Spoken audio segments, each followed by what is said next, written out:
Hello, today is Tuesday, April 27th, 2021, and today we're going to be doing some Unity game development, specifically some refactoring.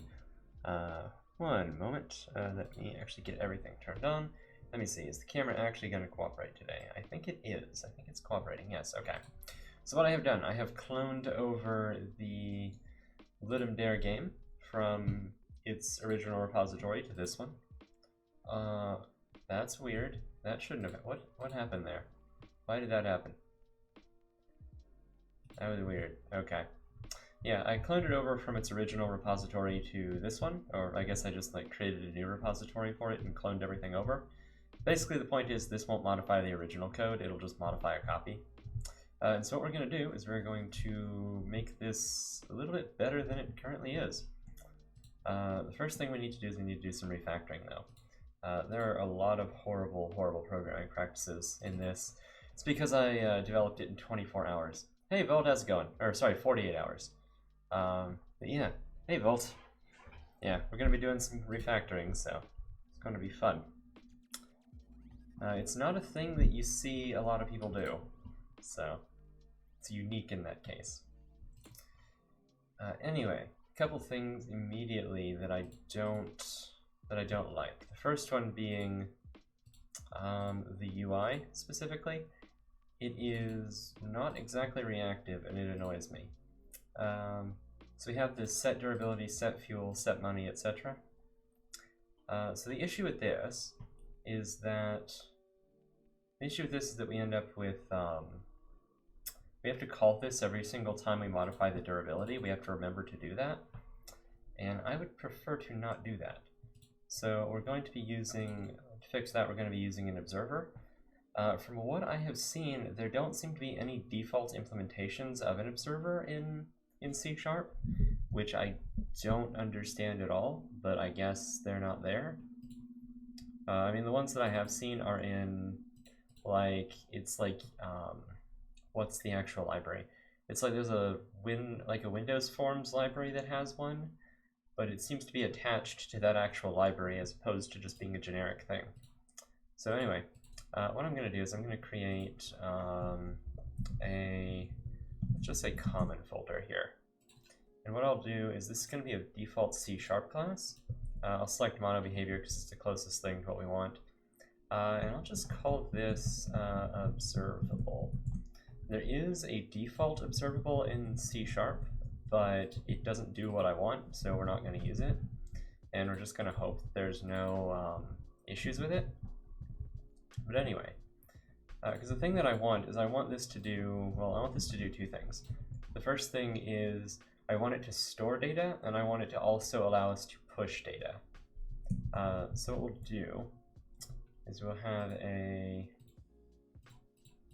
method here for void, we'll call it subscribe. So you basically subscribe to the observable, and then you'll have, let's do system.action. We'll have some action, action, there, and this will be t, and this will be on change. So you basically subscribe, you get the new value, etc., etc. And then what I'll do is I will create a subject. So this is typically the name that you use for an observable, like the source of an observable stream of events is a subject. So this will be a subject of t implements I observable of t, or wait, I observable? You happy with that? Oh, no, you're not. Okay, yeah, implements I observable of t, and then it needs to actually, yeah, I know, implement the interface, perfect. Okay, and the thing I want to add to this is I want to add a public void, what is it? I'm just going to call it set. Actually, yeah, I'll just call it set, and then we'll have t, this is the value, and then I'll have public t and then get. And this will just give us the current value. The reasoning for doing this is so that we can store a variable inside of this, and then every time it changes, we just, it will just automatically notify everyone that it needs to. Because otherwise, it gets annoying to try to remember to do it yourself. So protected t, this will be the value. Then we'll have a protected action of t, will be on change, cool. And so now in get, we just return t, and then we will have a constructor for this. This will take the initial value? Yeah, initial value. And we'll say the value is equal to the initial value, whatever that might be. And then in the onChange, we'll say onChange plus equal to onChange. OnChange. Oh my god, why is it not auto-completing? There we go. And then if you have a subscribe, you also have to have an unsubscribe. So void unsubscribe. And same thing, action of t. This would be the onChange. And basically the unsubscribe does the opposite. This would be unsubscribe.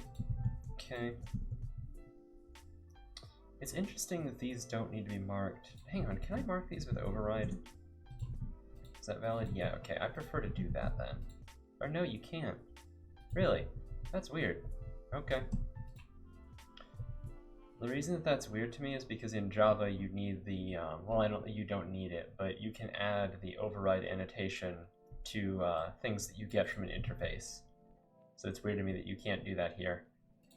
If I do, can I declare these? No, these are virtual by default, aren't they? I can't declare these virtual. They should be virtual by default. Huh, okay, whatever. God, stupid thing. Okay, so there's no way to know that I actually get these from an interface. Alright, fair enough. So we'll say value is equal to t, or sorry, value is equal to value. And then we'll say onChange, if there is any listener, we invoke it with the current value. And then in the case of subscribe, what we want to do is we want to say onChange, and we want to trigger that for the value. The reason being is so that whenever you initially subscribe, you'll initially get some value. That way, you know, you have like a default value to start off with when you subscribe. Again, I wish there was, if there's some implementation of this in the actual C# library, I'd like to know what it is, but I haven't been able to find it. But yeah, Java has something similar in its UI libraries where you can have like an observable X or whatever. Yeah, I think that's fine. Okay. Of course, this only works for static values. It doesn't work for lists, but we don't need it to work for lists, so it doesn't really matter. Or I should say not lists, but it doesn't work for the internals of a data structure. It only works for the top level of whatever data structure you pass in. But I think that's fine. Okay, cool. So now that we have that, what we can do is in the, I think it's the player controller here. This is where we have the set fuel level, set whatever. All we need to do is, instead of calling, so we need basically a public version of money, fuel, and durability. So we'll have a public iObservable, and this will be an int for money. Or money. And I think we already have something called money on player. Yeah, we do. What is this? Where is this even called?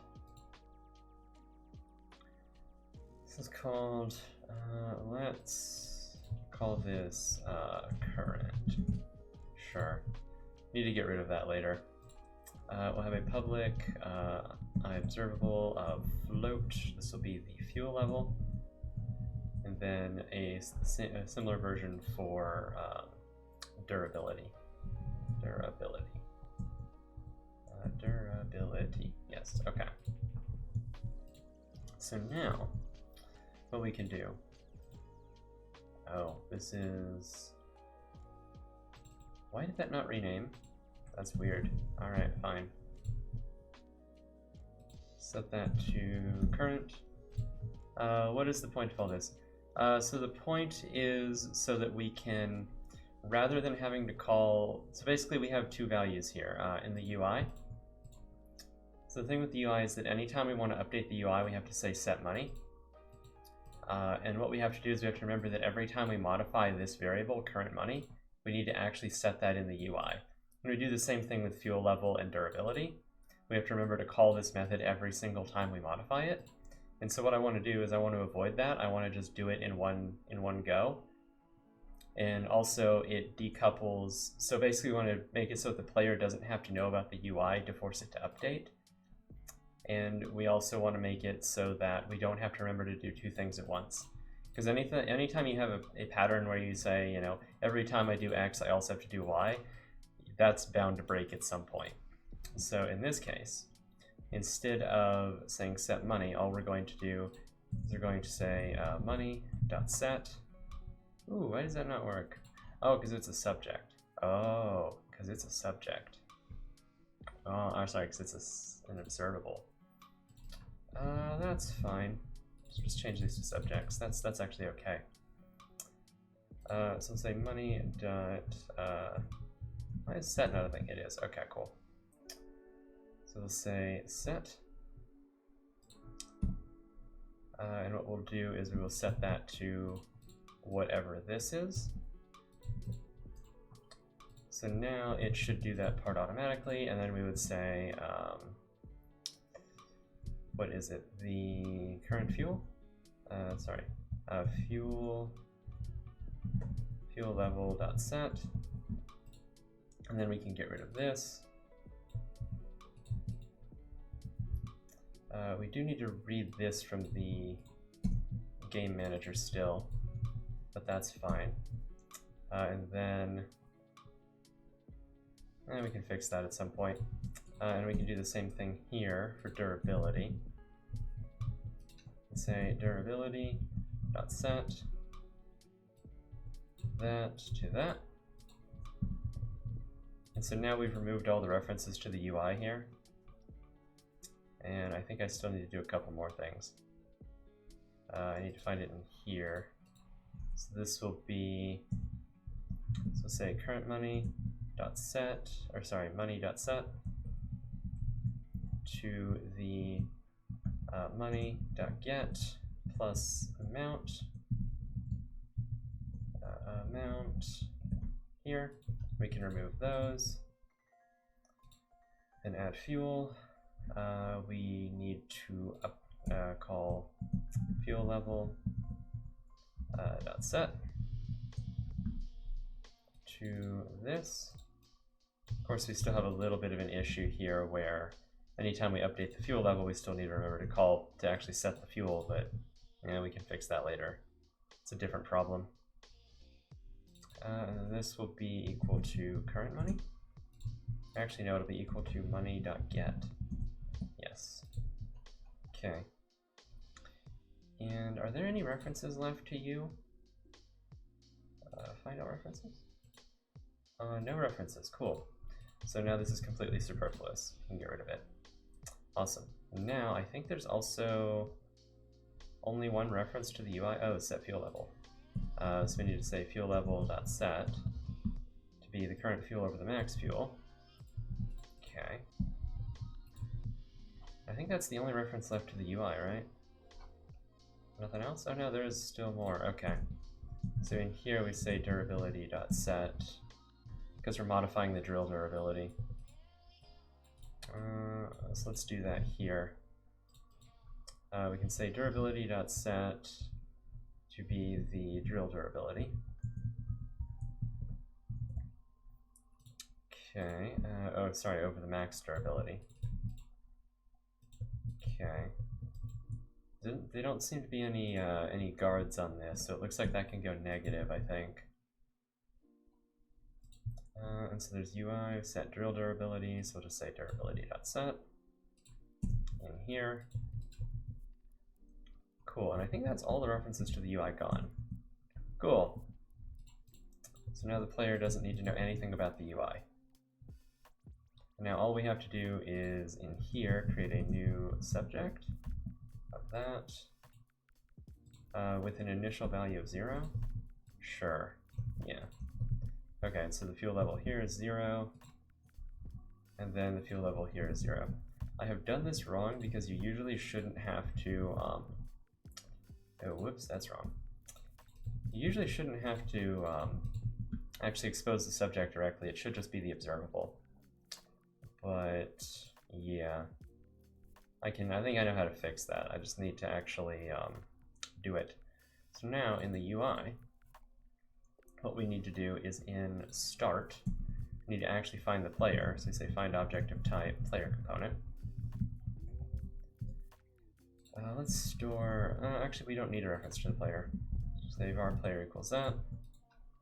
Then we'll say player.money.subscribe. So anytime we get a new value from money, this will be money. Then we set that to, or what we do is we say set money.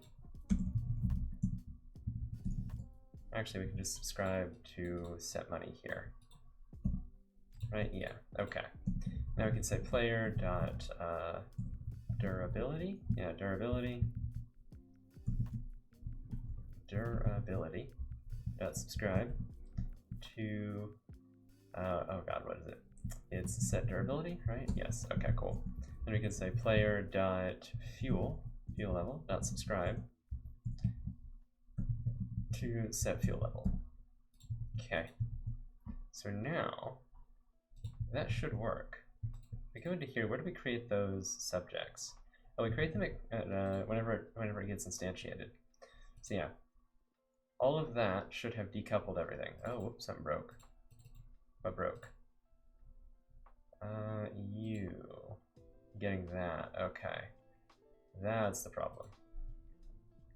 That's why we needed that. All right, tell you what, we'll just do that. Shouldn't do that, but we will, just because it'll fix this. Yeah, we really shouldn't allow people to read that, but it'll be fine. Okay, so if I did that right, the UI should just update correctly. So it looks like we have full fuel, which is good. Our durability goes down, our fuel goes down, we're getting money. All right, I think that worked. I mean, it seems to, because it like updates the UI now. But basically what we did is we pulled the UI reference out of the player, like we needed to, which is good. That way the player doesn't know anything about the UI anymore. It actually doesn't know anything about anyone who's reading the values from it, which is good. Okay. So now what I think we can do is I think we can create a private internal subject and then create a public external version of that variable that's just an observable.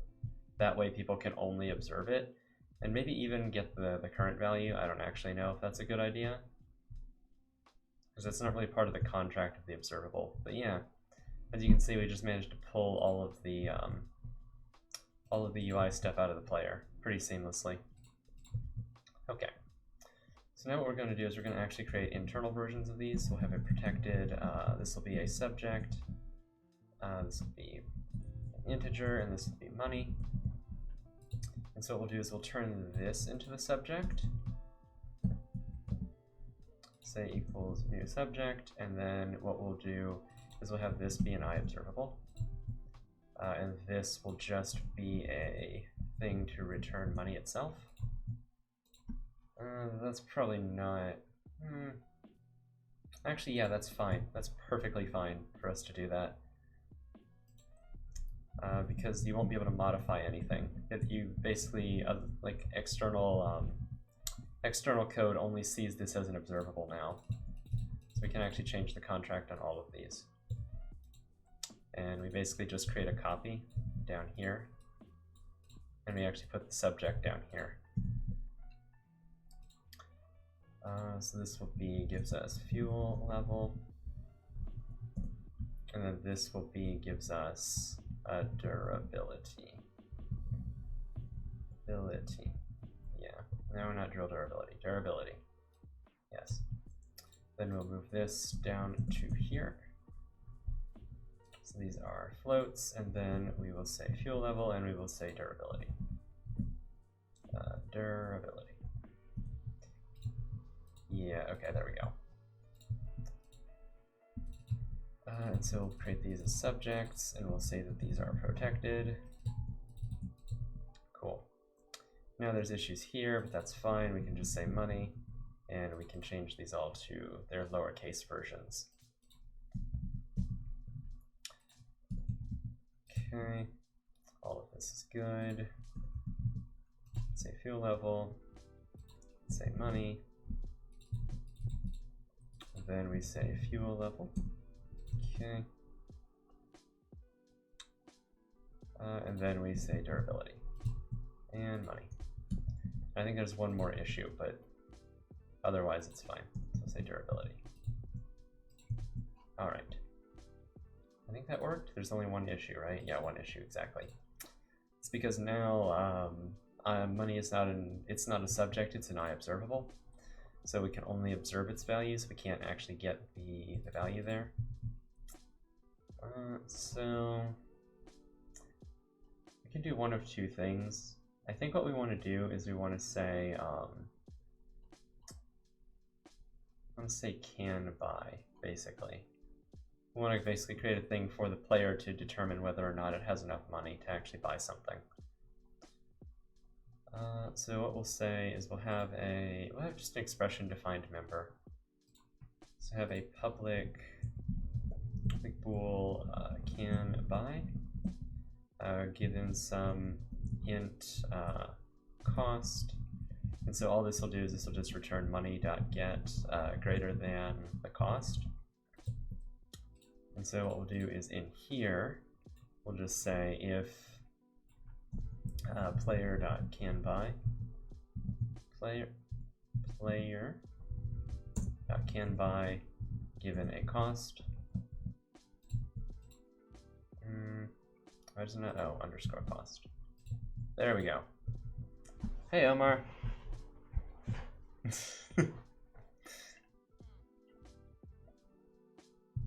What are you up to today, Omar? You didn't get me that time. So right now we're doing some refactoring on our Unity code here, because this a lot of this code is not good, so I've just been refactoring it. Yeah, I knew you were gonna do it, so I was like, okay, I'm gonna circumvent it this time. Oh, whoa. Did we just get shot through a wall? I think we just got shot through. Oh, okay, well, we're just about to die. Actually, we may not die here. Yeah, I think we can avoid death here. Yeah, okay. That's one of the few cases where we can avoid death. Okay. Yeah, we just did some refactoring. Okay, oh boy. Alright. Cool. Yeah, it seems like everything still works. Oh. Problem is that he's so close. Don't see us. Okay, cool. Yeah, there we go. Okay, but yeah, we just refactored all of this so that the player, basically so that the player no longer knows anything about the UI, which is good. That's a good place to be. But of course, this means there's a couple other issues. So one of them is that these all need to be probably down here. So the next thing that I notice, well, do I want to say that? Do I want to say that I noticed that? So one thing that I notice is that we have this sort of pattern where we have a max and a current value. This is true of the durability, this is true of the fuel, and it's technically true of the money as well, although we actually don't enforce it. But what we could do is we could create something to encapsulate that so that we can, you know, we have like sort of a range sort of thing. But I don't know if I want to do that quite yet. I don't know if I want to mess with that. Basically, it would just simplify this call, is what would happen, which would be good, but overall not necessary. So this is add fuel. Oh yeah, the other thing we do that I wanted to fix is we have this. This is, well, actually first, let me push this to Git, because otherwise I'm gonna forget. Plus I like having the extra commits, it's actually kind of cool. So let's say, where is it? It's in here and it's in here? Yes, okay. So let's add that. Let's commit that under, let's say, refactored UI to observer pattern. Sure. Let's push that. Let's hope that that actually works. Come on, Git. I don't want to log in through that. I can't remember how you actually disable that in the command line version of Git, but I wish I could. Wish I could remember. I need to look into it, but I haven't. Okay, cool. That's pushed. It's always good to know what your next commit is going to be. So we have this next issue. And so this next issue is an issue of shared state. So the problem is that whenever we reload the game, or whenever we restart, so let's say if I go over to one of these enemies and get myself shot, it'll tell us to press R to restart. So the way that we do that is we reload the game. And so yeah, you see we have this defeat. Oh, that's interesting. That's broken now. Okay, that's fun. Yeah, system of 1 into 32. Yeah, okay, that's broken. Cool.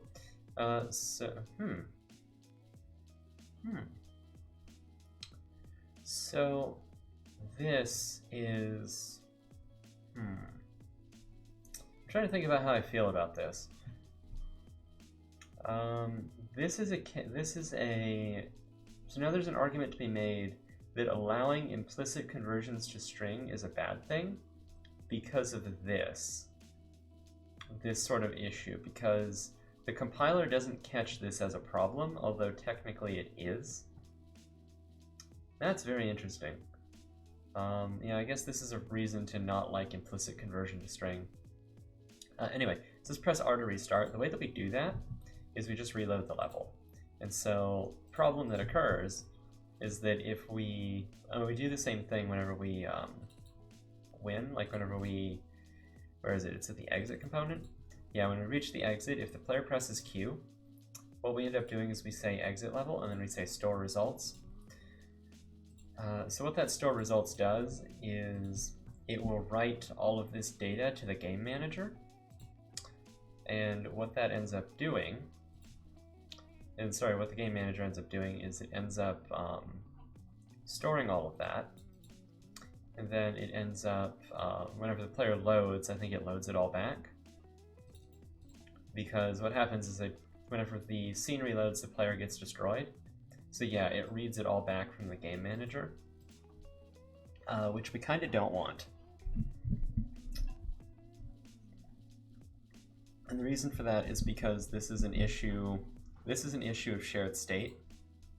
So the game manager has to know the same things the player has to know, so this data is not encapsulated properly.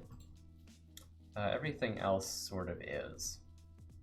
Yeah, this data specifically is not encapsulated correctly. So there's a couple ways to deal with that. One of them is that we could just write everything to a static. I'm not a huge fan of that, because then we have to create more statics. And we also, basically it just comes down to we have to create more statics, which I'm not a fan of. Another thing we could do is we could have a memento. And I kind of wanted to do that. Yeah, I kind of wanted to do that. I think that's what we might do then. I think that might be a good way to solve it. Well, actually, would it though? I don't know that it would. I think we'd have to have it. I think we'd have to turn the player into a data object to do that. Because then we could store everything on the player itself, which might be worth it now that I think about it.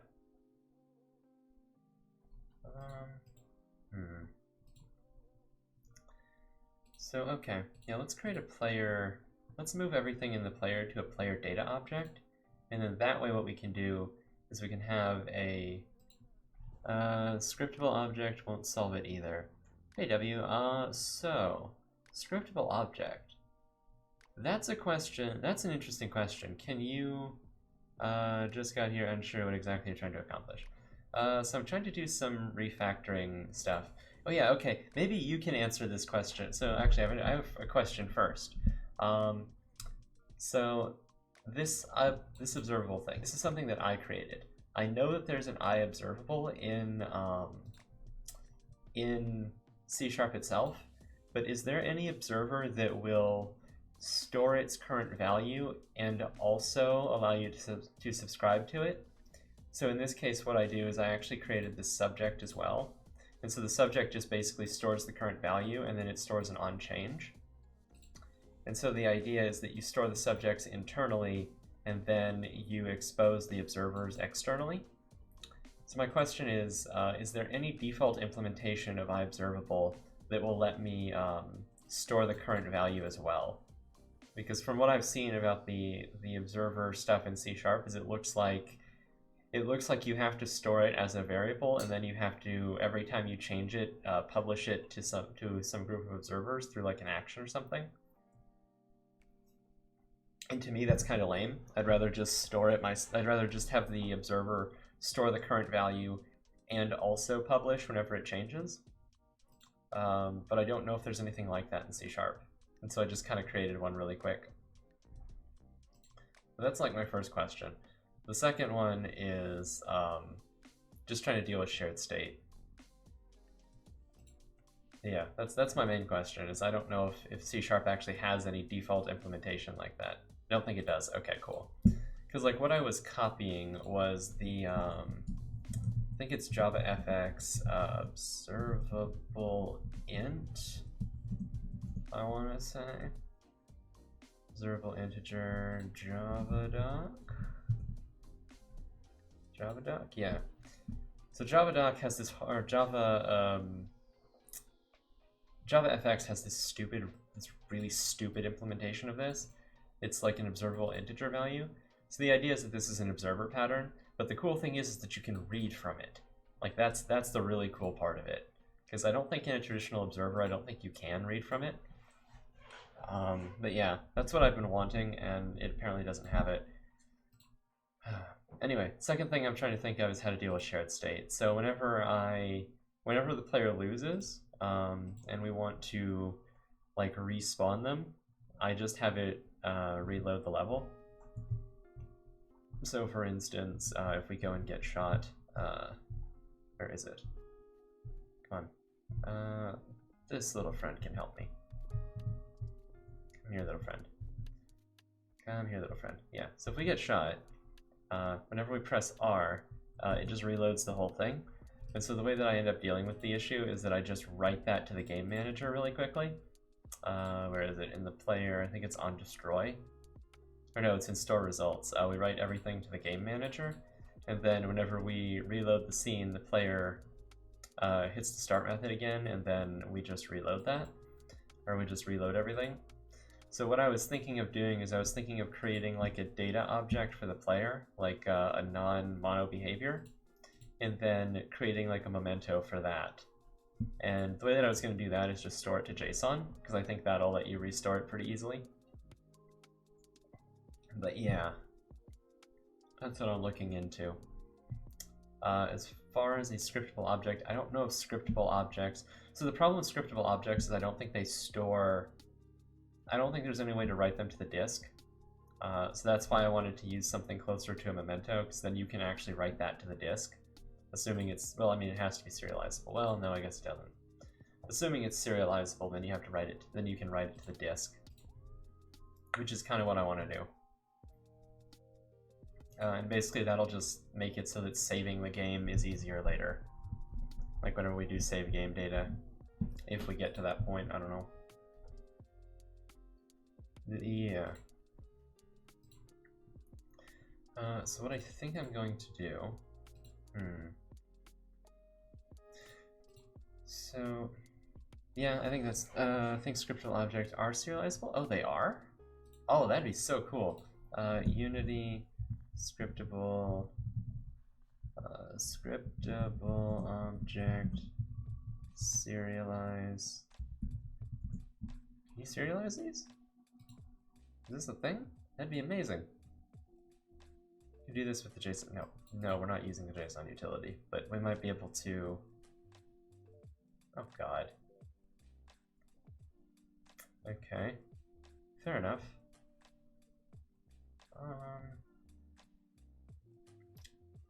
System.serializable. Okay. Yeah, I think it'll just be easier to use a default C# class. Oh, but if we do that... so is there a way to mark things? I don't know how many hoops you'd have to go through to get JSON data for it. Yeah, so for a default C# class, you can just import Newtonsoft and you should be able to serialize anything that could be serialized. It's just a question if there's probably transient values in C#, right? There probably is, right? I assume there is. Let's call this the player.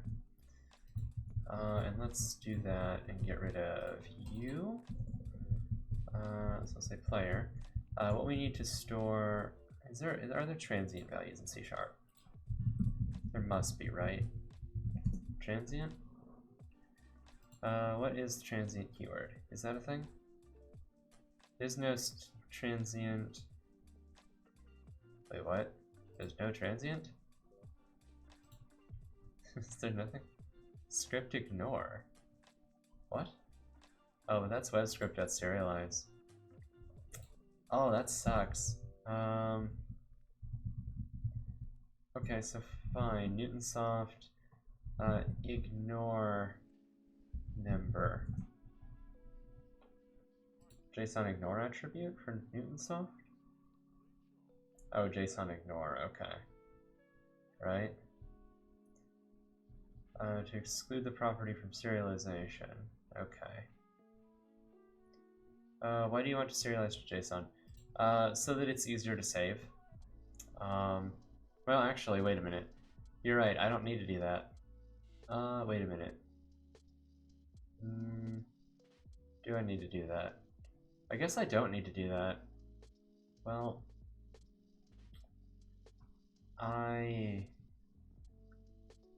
don't think I need to do that, actually. I think you're right. I think I don't need to.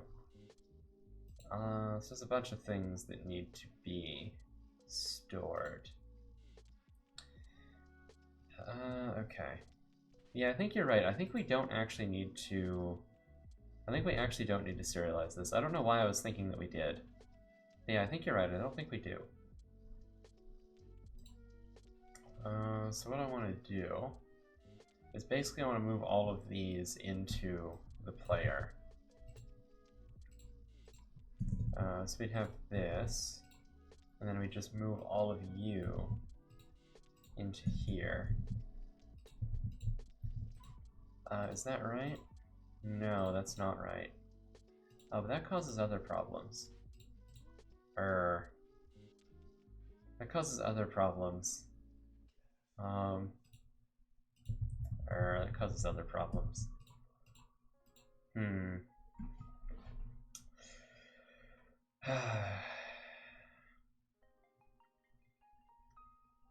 Right. I mean, I guess what we can do is we can just have this. I guess we can just have this, have a bunch of public. I mean, I guess this can. I don't know. I'm trying to think through this. This is the fun part of refactoring, is imagining how this is supposed to, or imagining how this is going to work. So I think all we need to do is we need to store the fuel, the money, and the durability, right? Sure. Oh, wait a minute. All right, because we don't store the max. Okay, interesting. So we need to store the money. Right, so let's just do this the simplest possible way, and then we can make it more complicated later. So this will be the durability. And then this will be the, what was the other thing? Fuel. Yeah, so let's just store the simplest possible values. Okay, so we have this, and actually we can just make this a struct. There's no real reason that we need to make this a class. So I'm curious, if we just make this into a get value, Does this mean that we can only assign its value in a constructor? Is that what that means? I think that's what that means, right? That we can only assign its value in a constructor. So we could do something like var, saved player is equal to new player. Whoops. New player, and then we can just say money is equal to money.get, right? Oh, are you not allowed to do that? Oh, okay, so I guess you can't. Okay, fair enough. That's interesting. In that case, is there a way to make this final? Does C# have a thing where you can only struct always has a default constructor though? Okay. Is there any way to make this say that I only want this to be written once? And you use that syntax. And to use that syntax, you have to have the add method. The add method?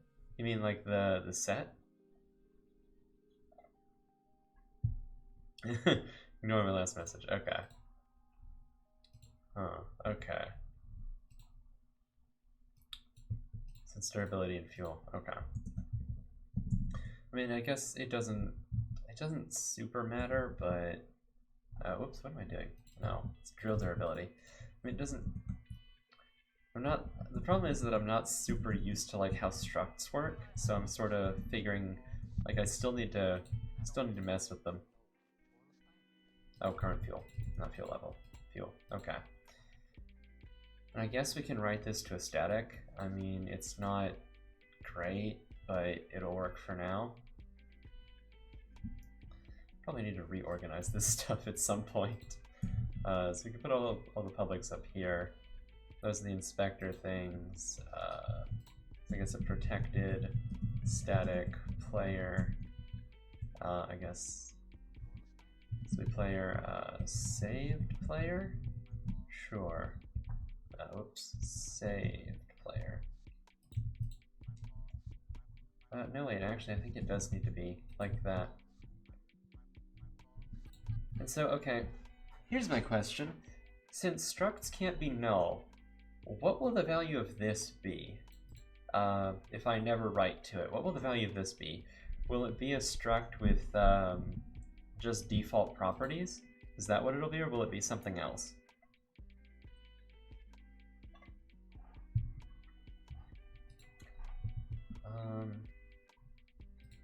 Yeah, okay. So let's just do that as the saved player. And so now what we can do is we can say that this is the saved player. And then we can get rid of that. Yeah, default properties. Okay. Okay. Okay, so in this case, so save the player. We need to check if the player was defeated. That's the thing here. So this will save between levels regardless, but this doesn't clear out the values if this doesn't clear out the values if the player was killed. So I think that's probably in die. Yeah, okay. But actually, so that's a question.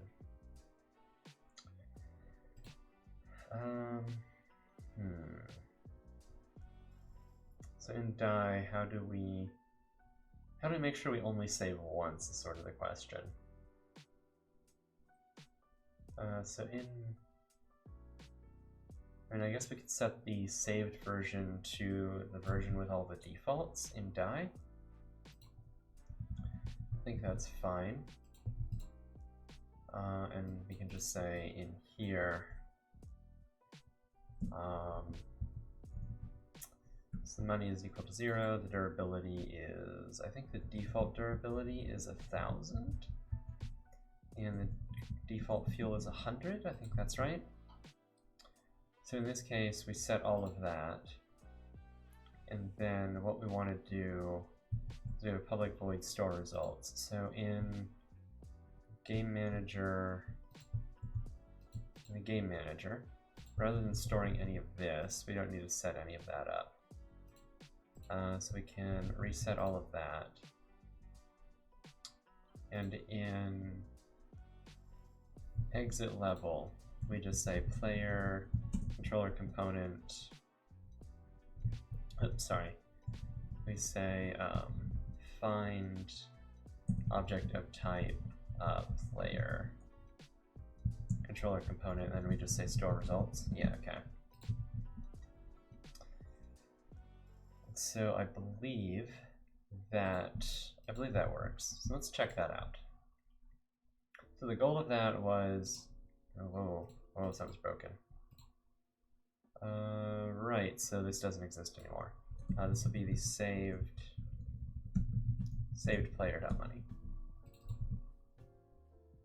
Yeah, so basically what that did was that just removed the shared state between the game manager and the player. So now the game manager doesn't need to store any information that the player was storing. The player just sort of does it. I'm not a fan of writing it to statics, and also this is going to throw an error. Or will it? Oh, it crashes. We can fix that in a minute. Oh, interesting. Oh, it just crashes. Okay.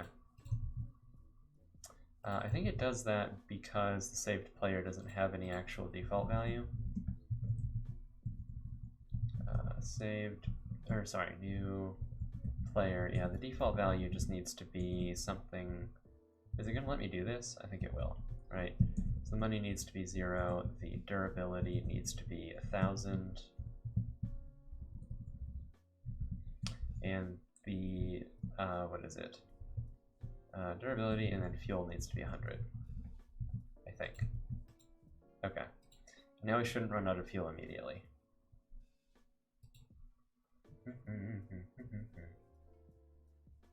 Okay, good. That worked. Oh boy. I think I might have to take this call. Yes, I do. All right, I'll be right back.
Alright, apologies for that. I had a call that I had to take. Anyway, back to where we left off, which is, I don't remember where. What were we doing? Oh yeah, I was gonna check if the save stuff worked. That's what I was gonna do. Okay. So the player is updating, everything's good with that. So let's check this out. Does everything work here? Whoops, we need 500 to buy this. Is that right? I think that's right. Okay, so we do that. Okay, good. That went down. Everything worked. Alright, so what should happen is whenever we hit this, our fuel level should save, and our current money should save. Which it does. That's good. Okay, now if I hit R to restart, it should reset everything. And it does not. Okay. Yep, that's a problem. That's definitely a problem. Okay. So why does that happen? That is the question. Because in the game manager, it does not tell the player to reset. That's what it doesn't do. Is that right? I think that's right. Yeah, keycode R, start game. Start game. So this does a store results. Ah, okay.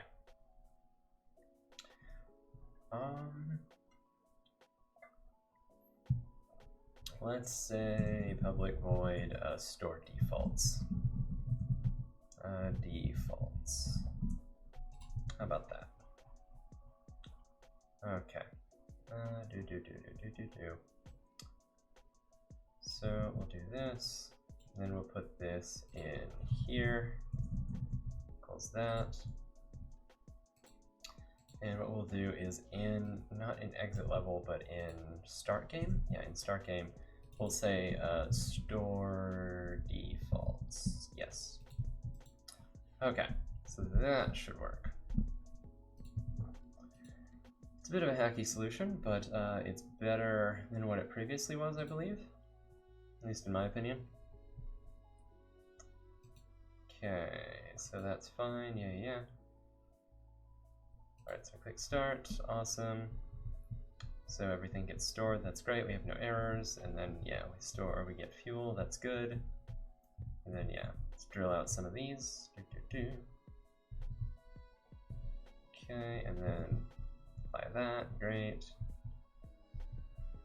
Let's check that this saves, it does. Now if we restart, really? Everything is not resetting. Why is everything not resetting? Why is everything not resetting? Oh, because we're not, right, because even if we store the defaults here, right, we're not resetting the player. So I should really say reset defaults instead of store defaults. So we'll say money is equal to is equal to, I'll just say money.set0, sure. Yeah, actually this is better. So we'll say durability.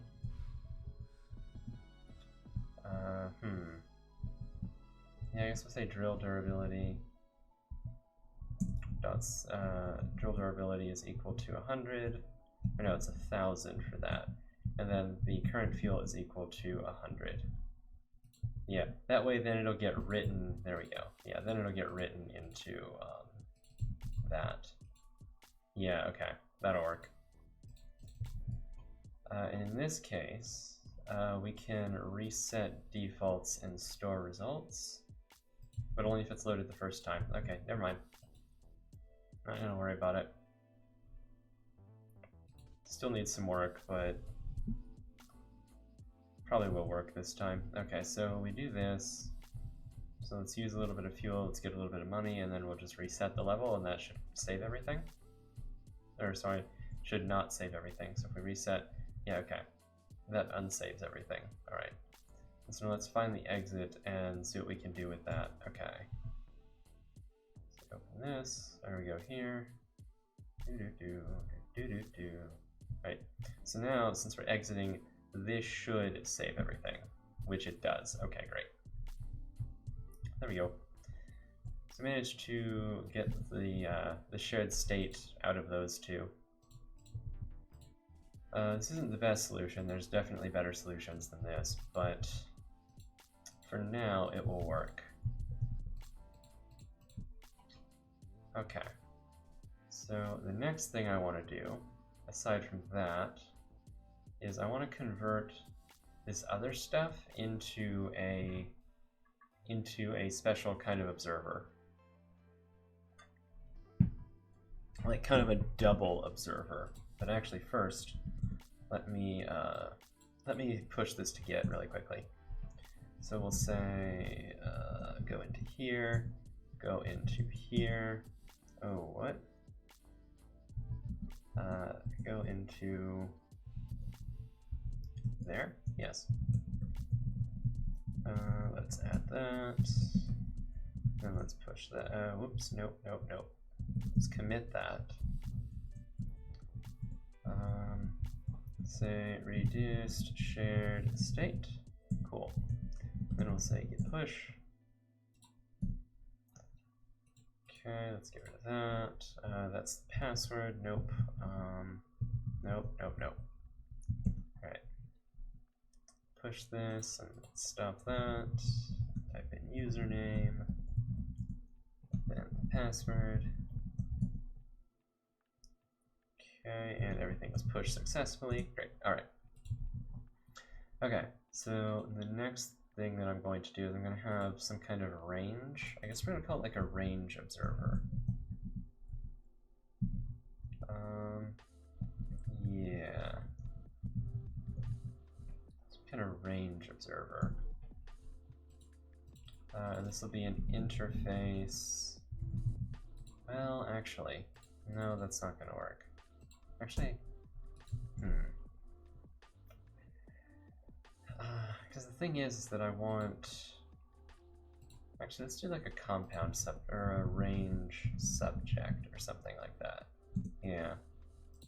And so the idea is that this will have an I observable. No. Can I put a tuple in here? Can I do like that? Will you not let me? Or will you let me? Oh my god, you will. That's amazing. Oh, that's incredible. I love that. Can I do that? Please tell me I can do this. Oh, that'd be amazing. That's incredible. I love C# as a language. C# is great. Legit the greatest language on earth. Alright. So let's create a, say, the current, and let's create, I don't know, a min, and then a max, something like that. But actually, this doesn't need to be an action like that. Oh, that's a problem.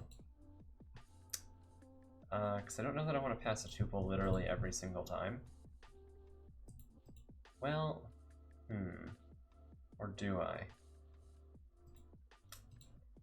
No, because I think we do need...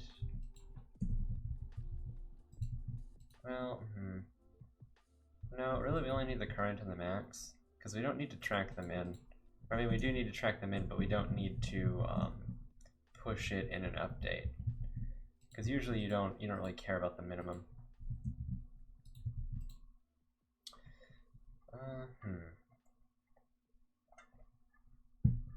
Well, of course, this only works where t, and what is it? Is it integral? Or is it number? How does this even... What does the type hierarchy look like in C#? C# and 32. What do you inherit from? You inherit from value type.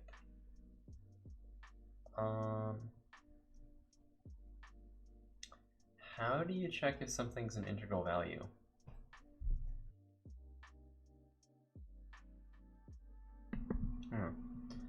Is there no way to do that? Is there no way to check if something's an integral value?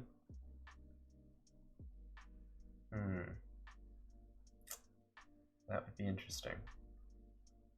Well, that's annoying. Okay.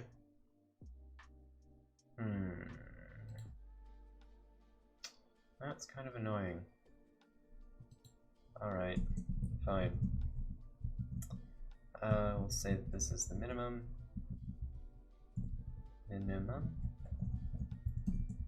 Public. Well, actually, So that does create a question. In that case, let's not do this. Let's do some kind of range object. Rather than that, so we'll say range. Or something like that. And then this itself will have the observables on it. So this will be an iObservable sort of range of t. iObservable t, this will be the onChange. Or wait a minute. Yeah, the onChange. And then, or we'll say on value change. Then we'll have the iObservable with t of t. This will be on bounds, or yeah, on bounds change. This will be like the max and the min. And then, yeah, I like that. So we'll have public void set max, or set bounds. This will be the max, maximum, and the minimum.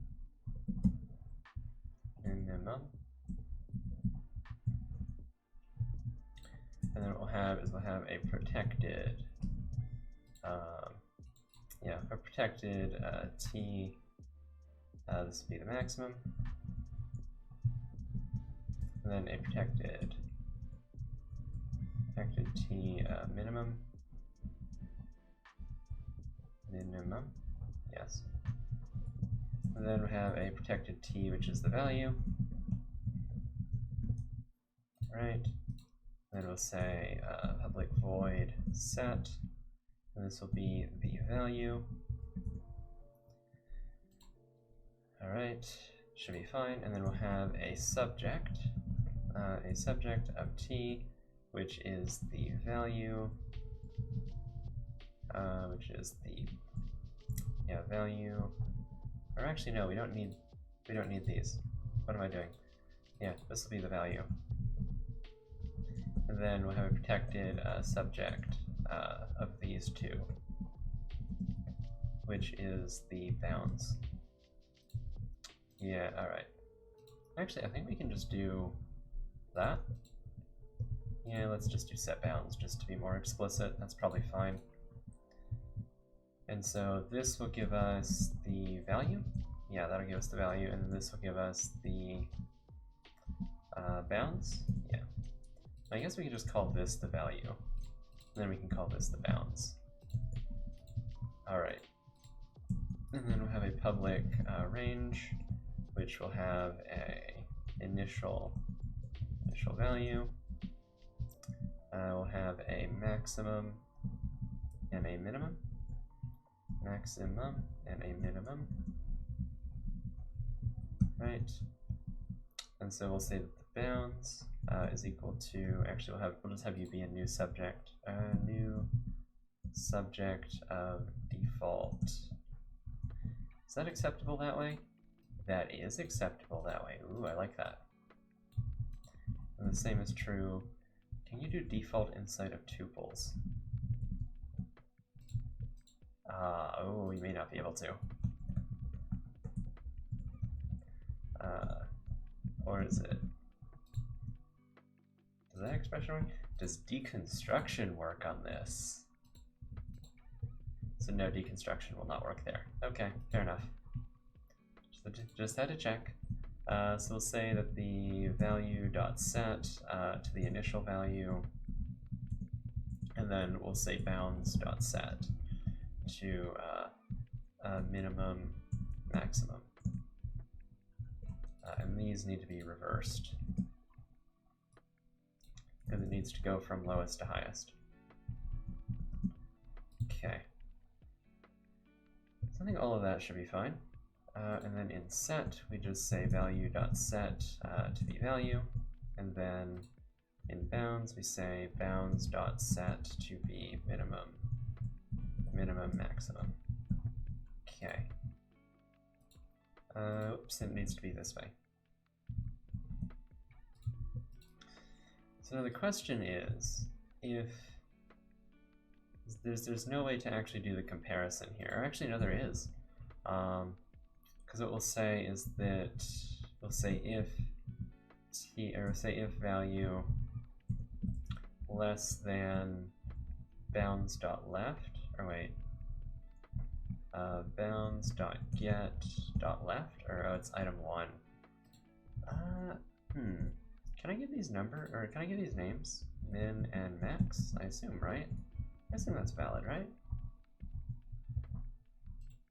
Oh, is there no way to name those in there? That'd be interesting. Can I do that, and will you keep those names? Is ignored. Is it specified by what? Can I do .min? Oh, you can't. Huh. Okay. Is there no way to name those? Or do I name them here? No, you don't like that. There's no way to name these, is there? That's unfortunate. Alright. Fine.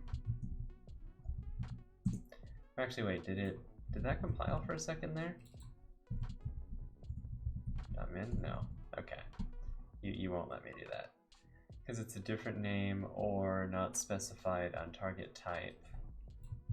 Yeah, but we can't do that here. Or can we? Wait. Tuple must contain at least 2 elements. Yeah. And we do max. No. You won't take that. Sad. Alright. Or is it like that? No. Okay. I don't think I can name those. Okay, fair enough. Okay, so we'll say if it's less than item 1, then value is equal to bounds.get item 1. Something like that. Operator cannot be applied, really? You can't compare arbitrary objects? Huh. Can I tell you where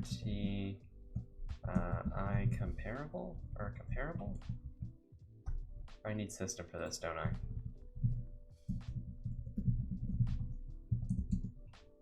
I comparable of T? Can I guarantee that then? No. So C# less than generics. Oh boy, I don't know how this works. This T value other, compare other. I guess I could use so let's say generics arithmetic.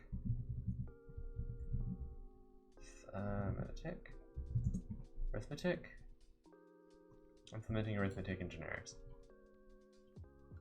TV, unfortunately you can't use it for generics, implicit or explicit. You would have to do that. Constraints aren't allowed. No generic constraints, at least not there. Constraints might SCLR itself. So you'd have to this, I'm generating multiple times. The answer is that, oh, that's, yeah, we're not doing that. Dynamic, oh wow. No. That's sad, okay. But if we know that t is comparable, can we not do dot compare to? Yeah, we can, alright. Do we need I comparable to force that? Curious. Dot compare to? Did it? Oh, where t? Do we need comparable to force that? I don't think we do. Dot compare to value?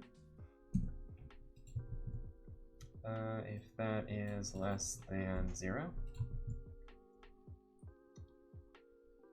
It's not comparable. Why? Cannot convert from, oh, because item 1. Oh, but t is not necessarily comparable. All right, where t is I comparable to t? I think integers fit that pattern, right? So if it's less than, I don't remember how compare to works. I have to remember now. How does compare to work? So what I'm wondering is if left is less than, or if left compared to right returns 0, does that mean that left comes before right? Is that what that means?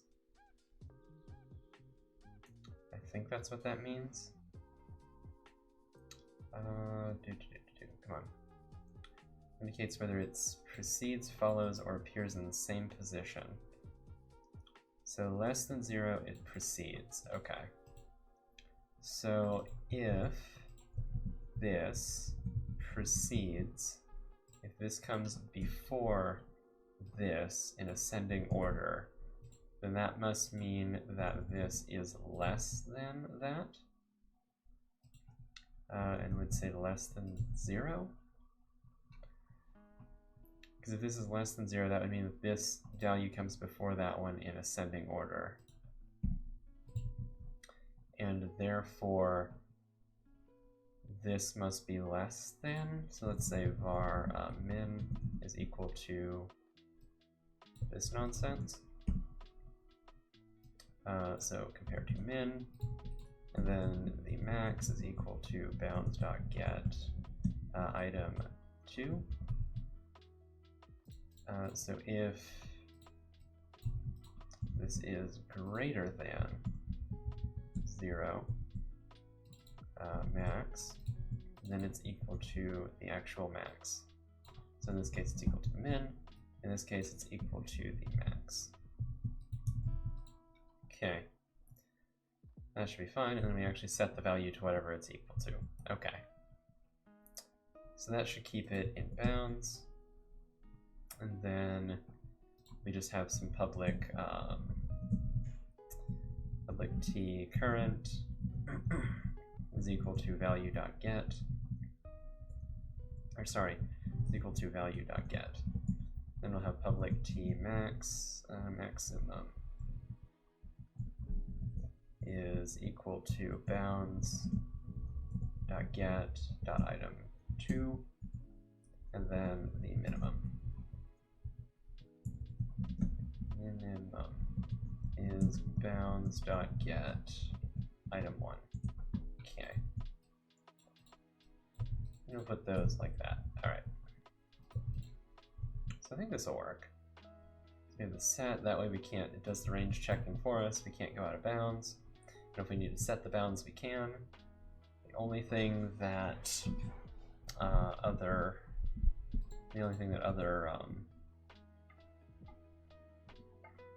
systems get are the actual bounds here. I think that's fine.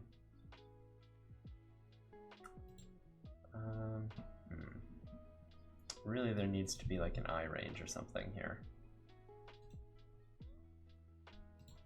Right, because then we could get the subjects, .value.subscribe, yeah, okay. Let's create an interface for that. Okay, so say interface, and then this will be fine, we can get rid of that. and this really just holds two observables. I range of t, and this will have a I observable of t. This will be the value, and then we'll have an I observable of t and t, which is the range. Or sorry, the bounds.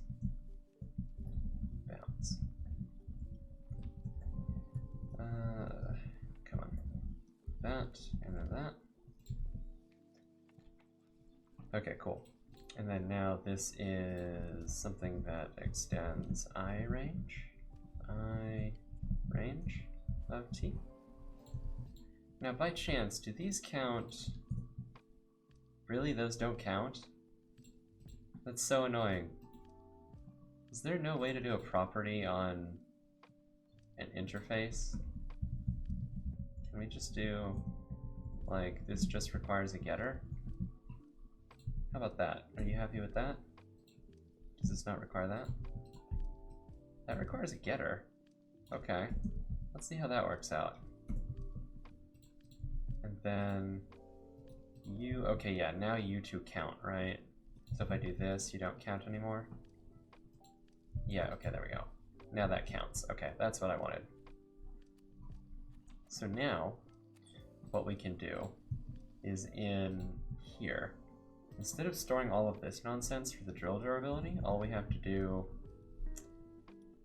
so in the case, let's do this with durability first. So let's say a protected, this is a range of, let's say, are these floats? Yeah, these are floats. So a range of floats, this is the durability. This is a new range that starts at 1,000. Starts at 1,000, goes from 0 to why was maximum, or why is it minimum first? Maximum first. It's minimum and then maximum. Yeah, there we go.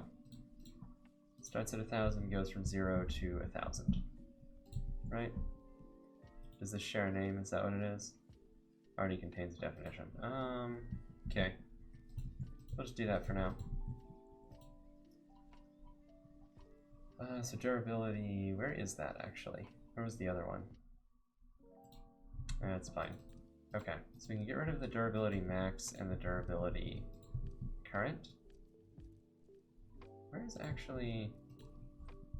Oh, it's here. Okay, actually we can get rid of the subject as well. Okay. So this is a new range. And that is durability dot value? Yes, okay. So yeah, that's a range, all right? And so now we can say that the durability dot set at the saved player dot durability. Okay. So now what this will do is this will basically update everything.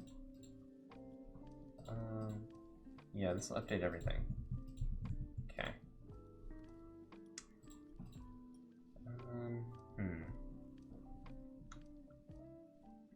Yeah. So this doesn't show it as a value of percentage though. We might have to, on the on change, we might have to update that.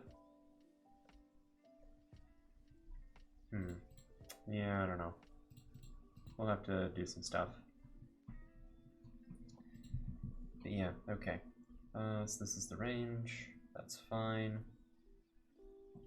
So now we should just be able to update the down here. Yeah, okay. So now where are the other issues? They're here. All right. So we can say durability dot set to durability dot get, or whoops, dot value dot get. Oh, can we not get from there? Interesting. Okay. So we probably want to do a public void get, or public t get, which will return range.get. Or sorry, return value.get. Something like that.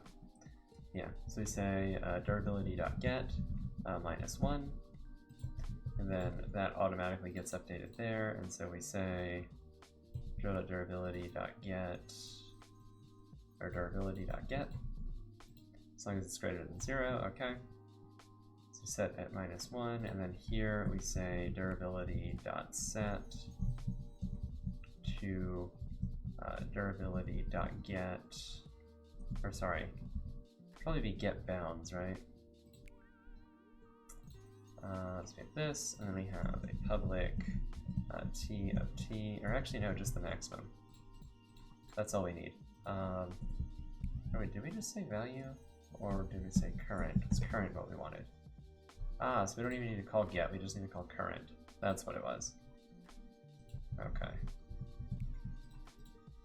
So that's fine. So we'll say that we set it to the durability.maximum. And then we can get rid of all this. And then we say durability.set durability.maximum. We can get rid of that. And we can say it's equal to durability current. Yep. And then here we just say current. And here we say current. Okay. All right. And I think that just works, right? Do we get any issues here?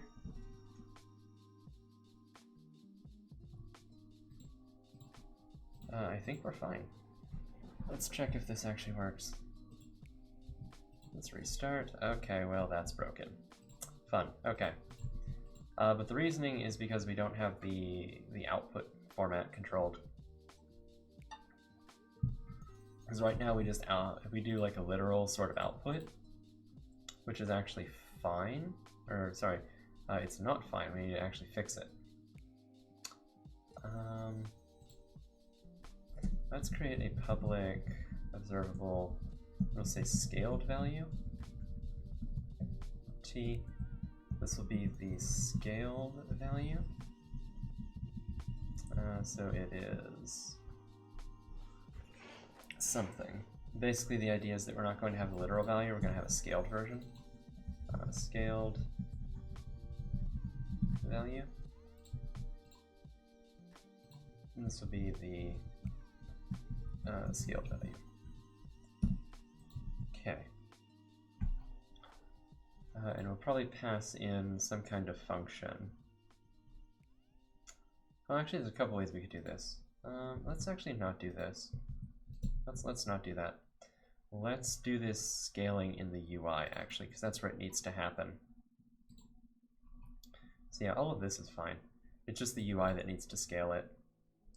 So what we'll do is in the UI,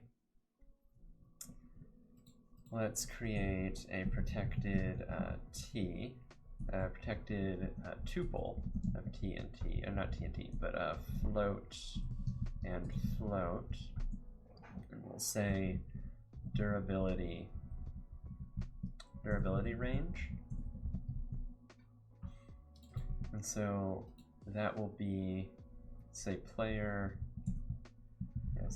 dot durability dot on bounds change, and then we will subscribe.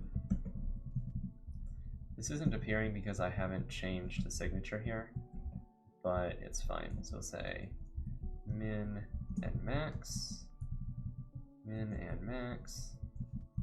we'll say that the durability range, or no, we'll just give it a tuple value is equal to value, and that should be fine. Okay, so in durability here, this needs to be an I range, and we'll just have it be durability. Yes. Okay. Now in the UI, we need to say value, which is an observable, and then bounds. Bounds. Okay. Cool. And so now we set the durability, and so what this will be is it'll be the durability divided by, so we say value is equal to probably the bounds, or we'll say durability range dot item 2, which is the max, divided by current durability. Okay, and then we'll set the value here. Yeah, alright, cool. So I think that's all we need to do to actually make this work. Did the player break whenever we did anything like this? I don't think so. Basically, we're just moving a lot of the random stuff. Oh, input, something broke. Local scale is infinite. Interesting. Because we're dividing by 0? Is that why? Is not valid. Attempt for bar is not valid. Infinity. Interesting. Because I think the item 2 gets set to 0 to begin with, right? Yeah, I think it does. Which doesn't make any sense. Why would that be true? Is it because the player doesn't initialize it? No, the player initializes this long before anyone gets a chance. It should be 0 to 1,000. So did I break something in range? So the defaults are here. When the range is created, we should get a set to minimum and maximum.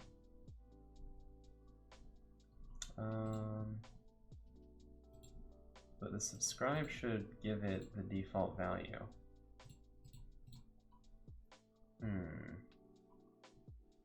Does it not?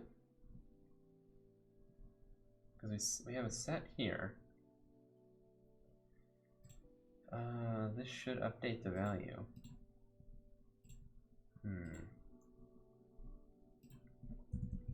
Let's do a debug log here. Say updating. Well, actually, okay. Yeah, we'll say updating durability. This will be the current durability, and then we will have the durability range to item 2. Okay. So that must be getting a 0, right? That's the only way we could be getting infinity there. Yeah, that's getting 0. Why is that getting 0? Why is durability getting set, but the actual 0 or the range isn't? Because when we subscribe, we should be getting the initial value here. Let's check the initial value. .log initial value. Initial value of what? Plus value. Okay. Yeah, why is that getting 0? That's weird. Initial value of 0. Why is that happening there?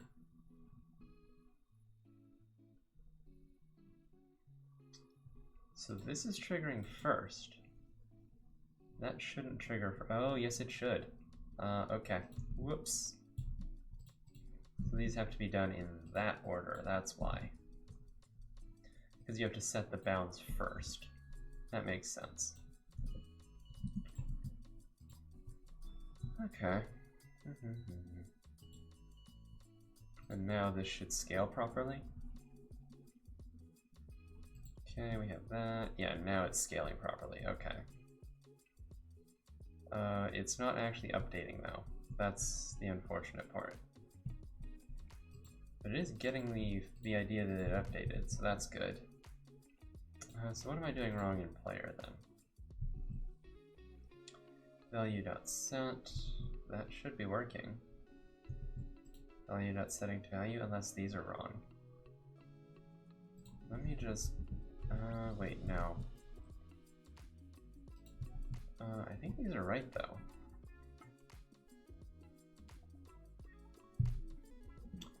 As if the value comes after max. If value comes after max, then it should be, or wait, no. No, value comes after the maximum. The value should be equal, wait, no, value comes, yeah, value comes after the max. Unless I've got the sorting wrong, unless it's the other way. It's the other way. Is that right? Let's do that. Okay, I had the sorting wrong. Alright, fair enough. But yeah, now we get all the updates that we should be getting. And of course we have to do some things where we actually clean up those ranges and things. But yeah, other than that, everything should be pretty good. But yeah, now all of the range stuff is automatically managed for us. And of course the advantage to that is that we don't have to deal with it anymore, because it's all basically the fuel bar, the durability, and the money all behave in a very similar sort of way, that they have a maximum and a minimum value. So like money can't ever go below 0. It doesn't make any sense for that to happen. Same is true of fuel and durability. It makes no sense for either of those to go below 0. So there's not really any point in us managing all of that ourselves. We might as well just sort of promote that to an object. So yeah, that's what we basically just did there.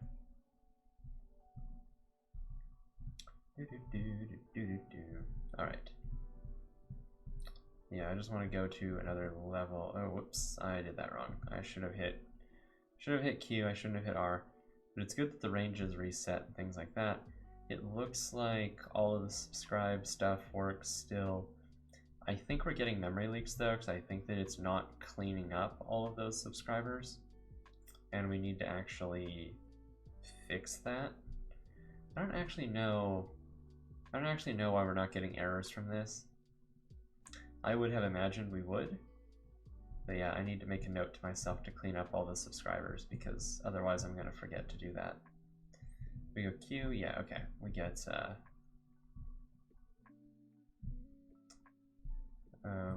an update, or we get the updates. Okay, let's go this way, let's run here. Alright, cool. Alright, well, that's that. Thank you for watching. What we will do is next time we will do some more refactoring. Let me just double check something here. Whoops, I hit the mic. I did not mean to do that. Know that can be really annoying, so let's check something here. Yeah, okay. So we're gonna raid Vulcan, as we always do. Anyway, it was good seeing you guys. Thank you for watching, and let's see. Hold on. Where's my raid command? There it is. Come on. Is the thing after or is it before? It's after. Okay. Alright. There we go. Mijo raid Vulcan.